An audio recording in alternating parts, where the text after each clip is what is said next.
بسم الله الرحمن الرحيم. لا حول ولا قوة إلا بالله العلي العظيم. إنا لله وإنا إليه راجعون.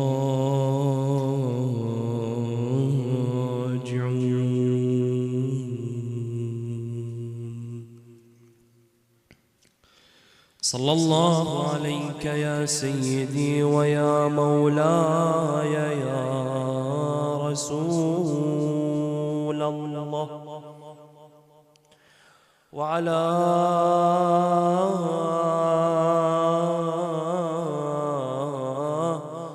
آلك المظلومين.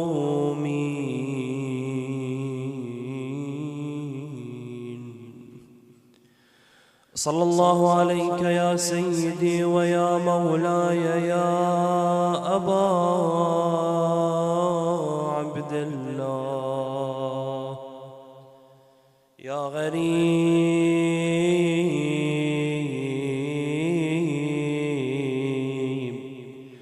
يا مظلوم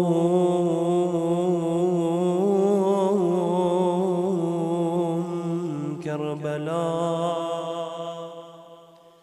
يا ليتنا كنا معكم سيدي فنفوز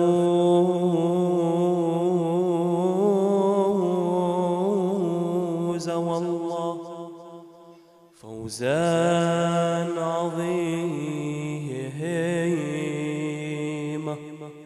Inshallah, we will all convey in one loud voice a salam upon Imam al-Hussein. Assalamu ala al-Hussein wa ala Ali ibn al-Hussein wa ala أولاد الحسين وعلى أصحاب الحسين ورحمة الله وبركاته. صلوا على محمد وآل محمد.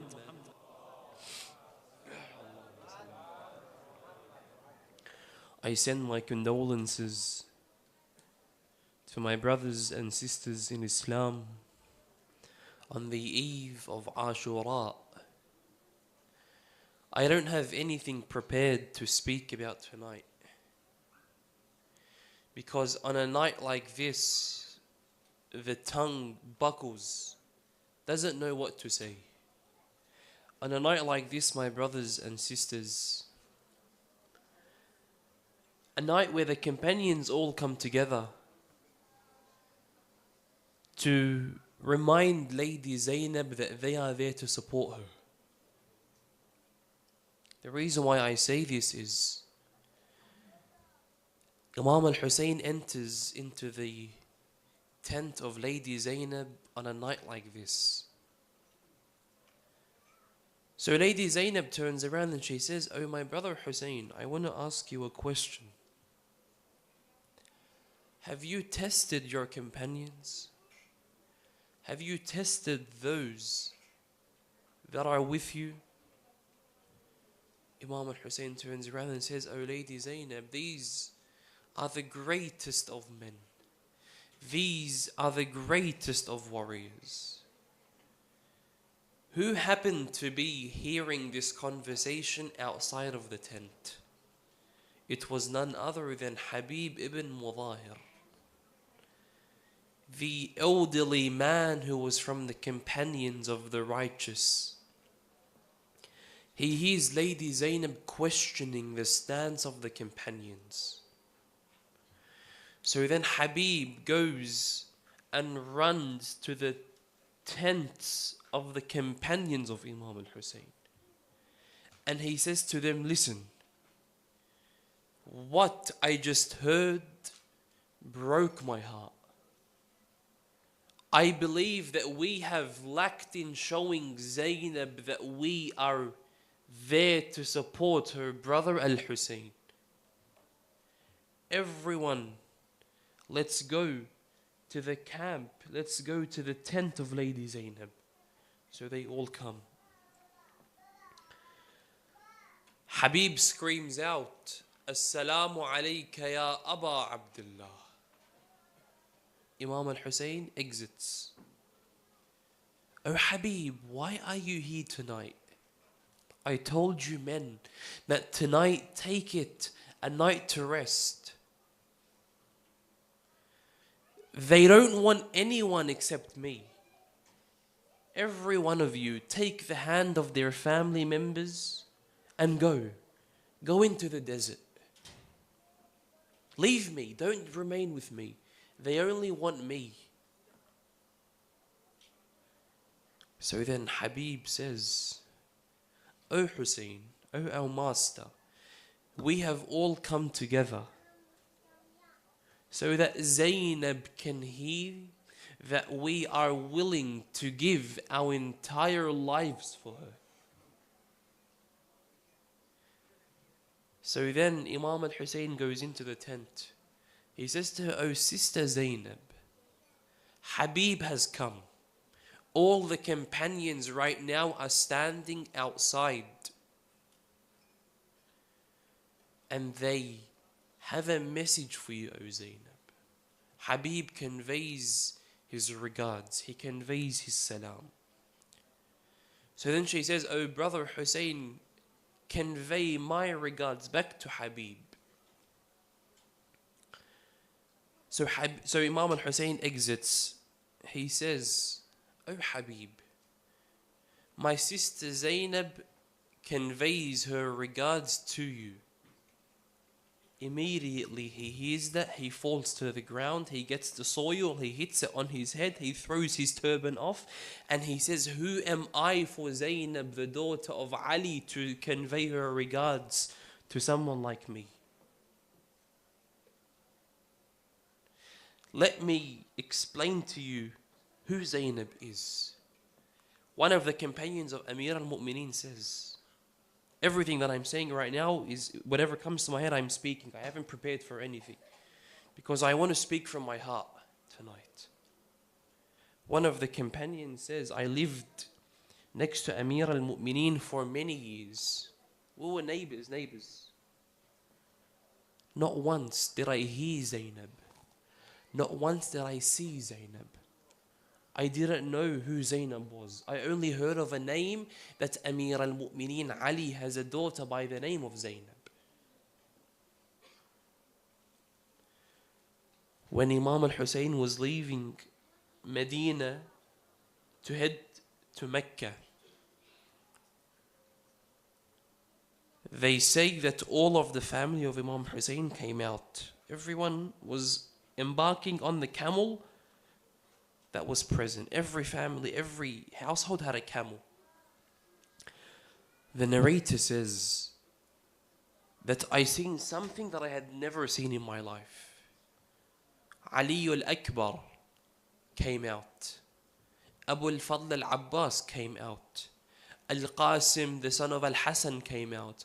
Abdullah, the son of Al-Hassan, came out. And they were standing in a circle. And I was surprised because this circle kept moving. I turned around to the companion and I said, who is that in the circle? They replied, that is Zainab, alayha salam.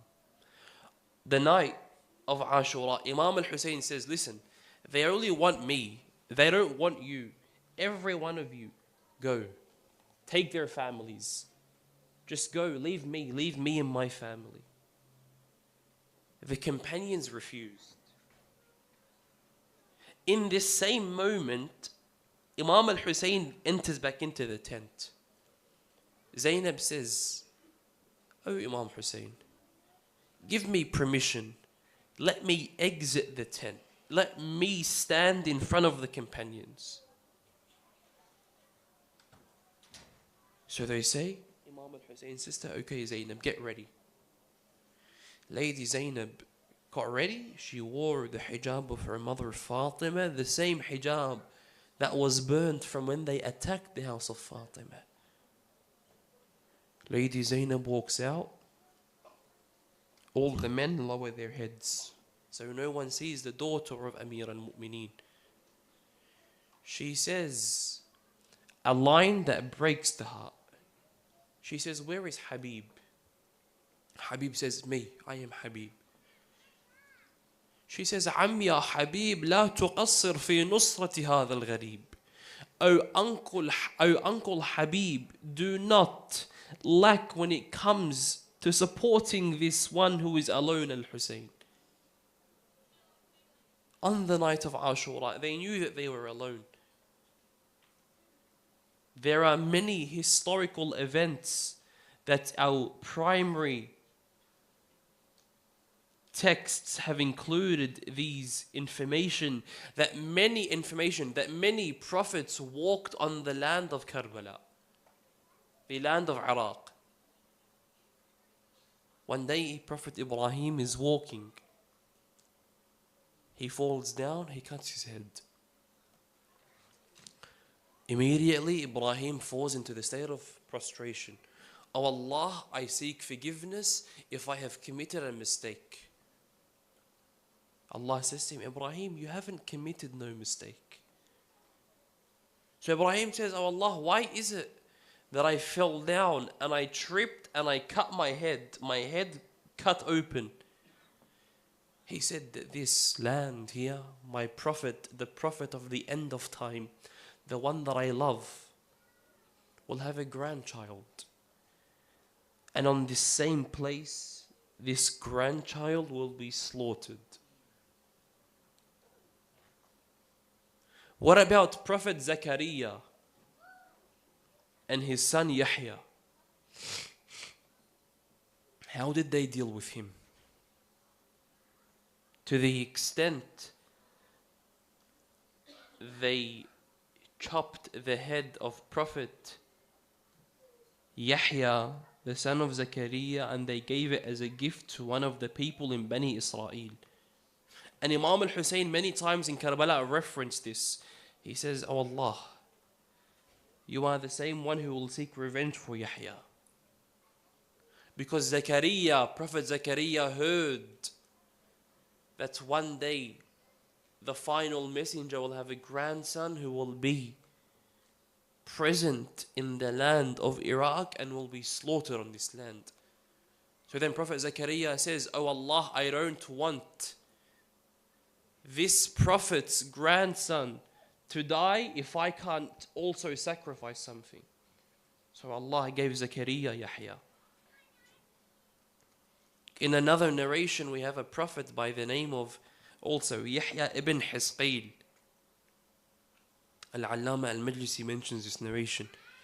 He says this prophet was murdered and they boiled his head. Right? This prophet was murdered and they boiled his head. Imam al-Hussein also referenced this same prophet. That, "Oh Allah, this is what happened to the ones that you love. In us, we have hope." One of the messages that Imam al-Hussein gives us on the 10th of Muharram, that no matter how much you are suffering in life, there should always be trust in Allah. I ask you, my brothers and sisters, if a flat tire on someone's car, you're late to work, and then you also have a flat tire because you were late to work. You woke up late, you're on your way, the flat tire happens. "Oh Allah, really? Do you hate me that much that I slept in on my alarm and now my tire has deflated and I'm late to work?" Immediately we question Allah subhanahu wa ta'ala. Imam al-Hussein alayhi salam on the 10th of Muharram, how did he approach these situations? He says, "Oh Allah, Anta thiqati, you are the one in who I have my trust in." And that's why the ulama say that if you have a need that you need to fulfill, you recite this dua of Imam al-Hussein that he recited on the 10th of Muharram. Because through this dua, Allah gives you your needs. One of the brothers asked me to mention re-mention this story that I mentioned on the night of Abu al-Fadl al-Abbas. The importance of reciting Ziyarat Ashura, my brothers and sisters. This ziyarah that we have tomorrow, at least tomorrow, from within what we can take from the narrations, it is makruh, it is disliked for one to work tomorrow. It is disliked for one to earn money tomorrow. If you can, take leave without pay on this one day. Because earning money tomorrow is from seeking the pleasures of the dunya. That's why the narration says, the Imam alayhi salam says, if you are able to not seek any pleasure of the dunya on the day that Al-Hussein was killed, then don't do that. And if you are able to not do that, then Allah subhanahu wa ta'ala will fulfill your needs. So try not to attend work tomorrow. Try to take the day off. Because working on a day like this, like the 10th of Muharram, is highly discouraged. Back to the story of Ziyarat Ashura. One day there was a man that was buried in Yazd in Iran, and all of a sudden he appeared in the dream of his son. He says, ever since 2 days ago, the punishment in the cemetery has stopped.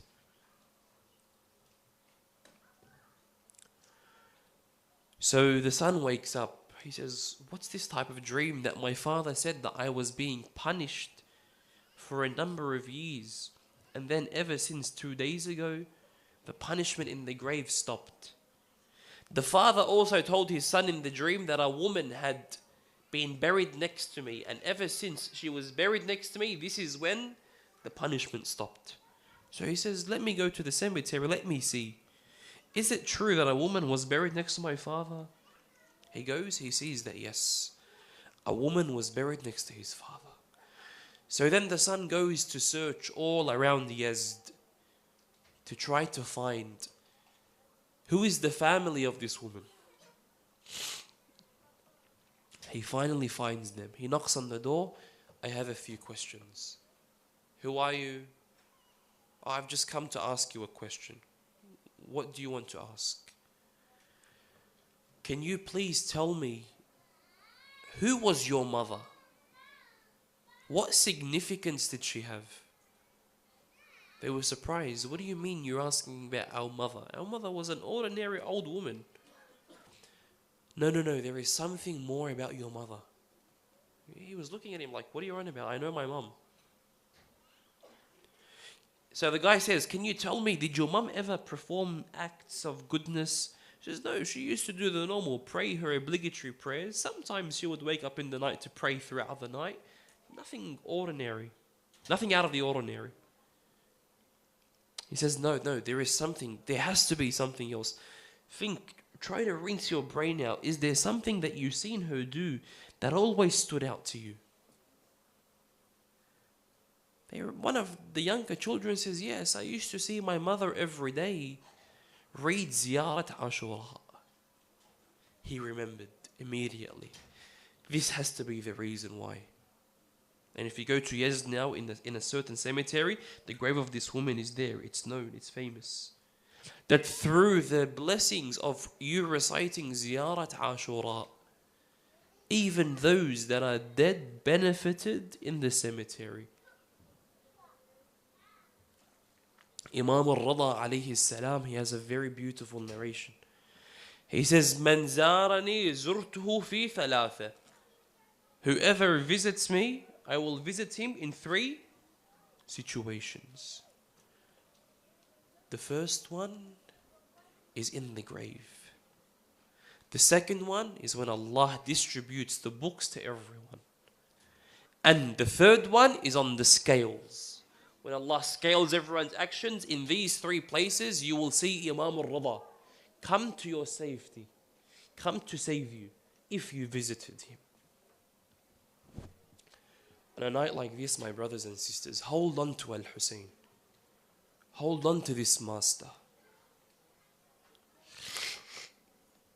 For those of you that have children, I believe that the last thing that you want is for harm to come anywhere near your children. We described yesterday that Al-Hussein, the first person that he sacrificed was his child, Ali al-Akbar. Today, the 10th, the night of the 10th, do you know who we commemorate? Ali al-Asghar, or Abdullah al-Radih, the infant of Al-Hussein. Do you know the story of the infant of Imam al-Hussein? Lady Zainab alayhi salam is given this young child. No, let that child cry, let him cry. It's fine. Imam al-Hussein alayhi salam was approached by Lady Zainab. O Hussein, the mother of the child has given me the child and said, let the child die in your hands, because there is no more milk in my body. I can't give the child anything else, and my heart has broken. So Imam al-Hussein alayhi salam says to Lady Zainab, the only option we have is to ask them to give him water. So Imam al-Hussein says, okay, I will take the child. Get me a white cloth. Let me wrap him in white. Imam al-Hussein alayhi salam goes out. He holds the child in his hand. And he says that if there was a sin upon those who are old, if you have an issue with us, come and take it from us. But what is the sin of this child, 6 months old, my brothers and sisters? What is the sin of this child? The army of Umar ibn Sa'ad split into 2 parts. One part said, feed the child, give him water and return him. The other part said, no, kill the old and the young. A bit of chaos began to happen in the army of Umar ibn Sa'ad. You know who Umar ibn Sa'ad turns around to? Harmala. He says, oh Harmala, cut the havoc that is taking place in the army of ours. He says, what do you mean? He says, oh Harmala, shoot an arrow. To who? Who do I shoot the arrow at? The father or the child? He says, no. Let the father live. Let him die from pain. Shoot the child. Harmala says, I got the bow and the arrow and I held back. All of a sudden, the child was wrapped in a white cloth. All of a sudden, the cloth opens up and I see a bit of light come from his neck. So he says, I pulled the string and I shot it into the neck of the 6-month child. I see Al-Hussein hold the head of the child so it doesn't fall.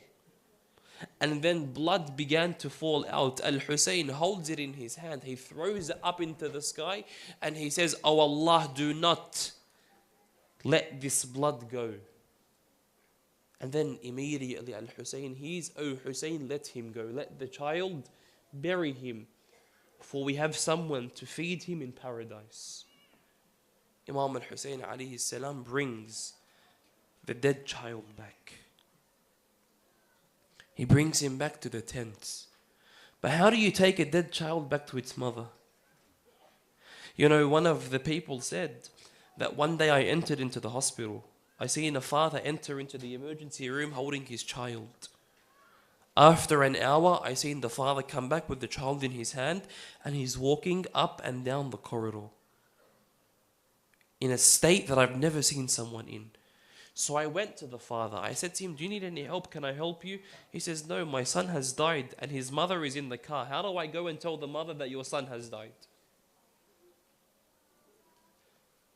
Imam al-Hussein is walking up and down around the tent. How do I go and tell them that your young brother has died? You know who they send? They send the daughter of Imam al-Hussein by the name of Sakina Her name was Fatima. But whenever Imam al-Hussein alayhi salam would see her, his heart would relax. She says, "O father, O Hussein, did you go to feed my younger brother Abdullah and you have brought the rest of the water to me?" He says to her, "No, O daughter. Look what they've done. Look at the neck of your brother. Look at the arrow in the neck of your brother." My brothers and sisters, these were vicious men. These were vicious people. They say that then Imam al-Hussein alayhi salam grabbed his sword and he dug a hole in the ground to try to bury the child. All of a sudden he hears the mother of the child run out. "Oh Hussein, wait, let me just smell my child before you bury him. Let me smell this child before you bury him." You know, after they killed Imam al-Hussein, one of the enemies said that, "Listen, we have a spare stick with an arrow on top. Let's go and find someone's head that we haven't chopped off and put it on this last remaining spear." One of them says, "I remember when Harmala shot the arrow into Al-Hussein. Al-Hussein went next to his tent and we were observing him. He digs a hole, he places his son is still in the ground." They go, they undig him. My brothers, do you know how small a 6-month-old child is? They go, they get the sword and they do what they do and they place this small head on the arrow. Inshallah, tomorrow I will read the maqtal of the events that took place that led to Imam al-Hussein's killing. But let me mention to you one thing. When Imam al-Hussein went out, Al-Abbas was no longer there. He had no one there. You know when a warrior goes out, when he walks into the battlefield, he looks to the left and to the right, so that people can bring for him his horse, so that people can bring for him something to aid him, his sword, everything. It's one of the things that are known to do with warriors. Lady Zainab says, "How hard and how harsh is my heart that I have to give the horse to my brother to go and fight. What type of sister am I that I have to give my brother the horse to go out and fight?" Imam al-Hussein goes. While he is about to take more than a few steps, all of the daughters run out.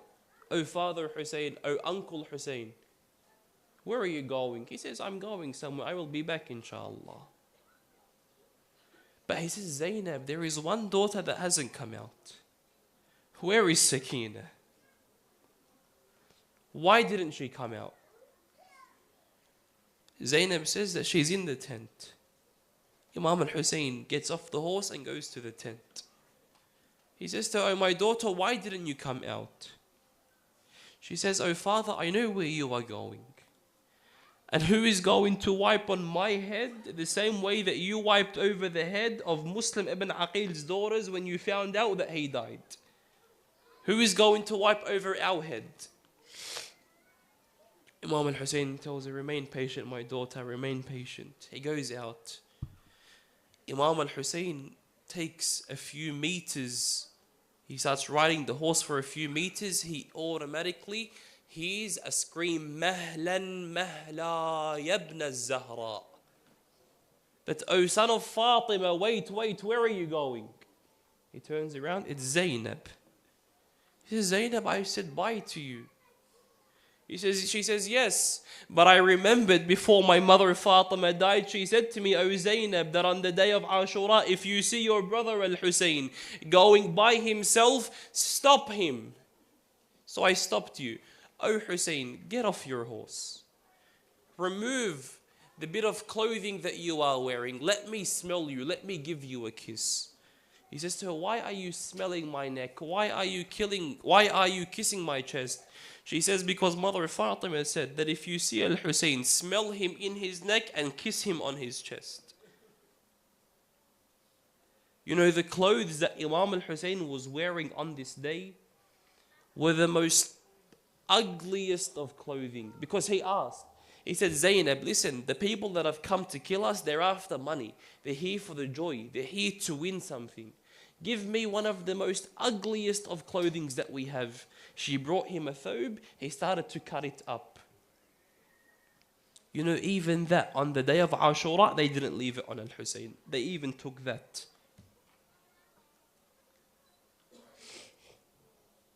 You know, one of the hardest things when you think about Karbala, one of the enemies said that Al-Hussein was on the floor for a couple of hours, for about an hour. We didn't know, was he alive, was he not alive? Was he alive, was he not alive? You know, Imam al-Sadiq says that one group would throw arrows, one group would throw rocks, one group would throw knives. We didn't know, was Al-Hussein dead or not? One of the men says, do you want to know that Al-Hussein is alive? Go, run to the tent where his sister Zainab and his daughters are. All of a sudden, Imam al-Hussein alayhi salam stands up and then he falls back onto the ground. He stands up and then he falls back onto the ground. He stands up and then he falls back onto the ground. Zainab runs out. He says, Zainab, go back. Don't break my heart. Go back to the tent. One of the harshest things. Have you ever been in a state where you're so helpless?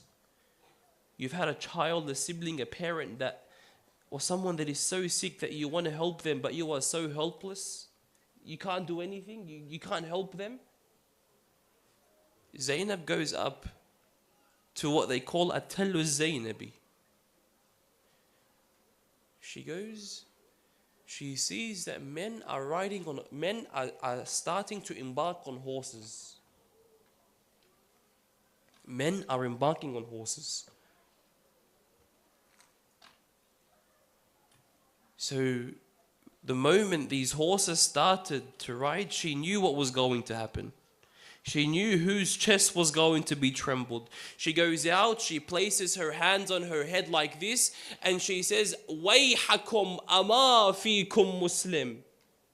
That, O people, is there no Muslim person to help this man? Umar ibn Sa'ad says, ignore her. Go, ride the horses and tremble the chest of Al-Hussein. Yes, inshallah, tomorrow I will go into depth in the maqtal, but one of the hardest things, Imam al-Sajjad in the courts of Yazid, he says, I am the son of the one that was killed min al-qafa. I am the son of the one who the knife went through the neck of the father, of his father.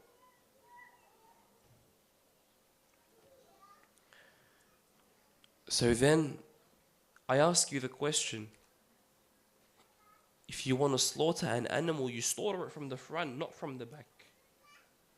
Why is it that Al-Hussein was slaughtered from the back? Was because when Shimr came to sit on the chest of Al-Hussein, Imam Al-Hussein says to him, O Shimr, let me see, O person, let me see your face. So this man, Shimr, removes the mask of his face. Imam Al-Hussein says, Subhanallah, my grandfather Rasulullah said to me that the man that will kill you has a nose like the nose of a pig. He says, your grandfather said that? He began to kick Imam Al-Hussein alayhi salam in such a way that he flipped Imam Al-Hussein from being on his back to on his chest. If you have someone that has passed away, you treat them in a way of respect. However, with the family of Rasulullah sallallahu alayhi wa alihi wa sallam, no. That's why Imam al-Rida alayhi salam, he says, يَبْنَ شَبِيبٍ إِن كُنْتَ بَاكِيًا لِشَيْءٍ فَابْكِ الْحُسَيْنِ. O son of Shabib, If you were to cry over anyone, then cry over Al-Husayn. يا ابن شبيب إن كنت باكيا لشيء فابكي الحسين فإنه ذبح كما يذبح الكبش. O son of Shabib, if you are to cry over anyone, then cry over Al-Husayn, for they killed him, they slaughtered him the same way that they would slaughter an animal.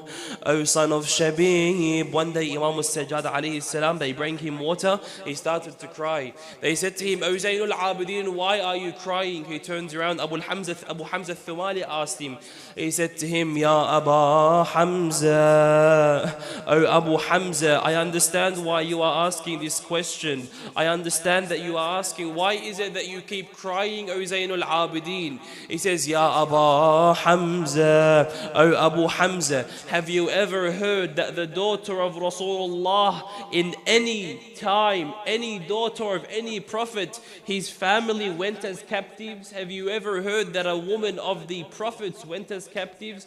يا أبا حمزة سبيت عمتي زينب. Oh Abu Hamza, my auntie Zainab went as a captive. You know what is one of the hardest things? One of the daughters of Imam al-Husayn alayhi salam on the 10th of Ashura, she says that I was running and the tents were filled with fire.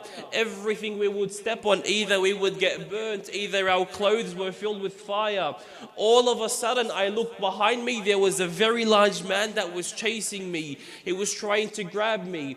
All of a sudden his power overpowered me. He grabbed me. He looked at me. He grabbed his hand and he slapped me on the face. My brothers and sisters, he slapped her on the face. So then she says, he tried to pull my hijab off. I fell unconscious. The reason why I fell unconscious was because he ripped the earring from my ear and I lost a lot of blood.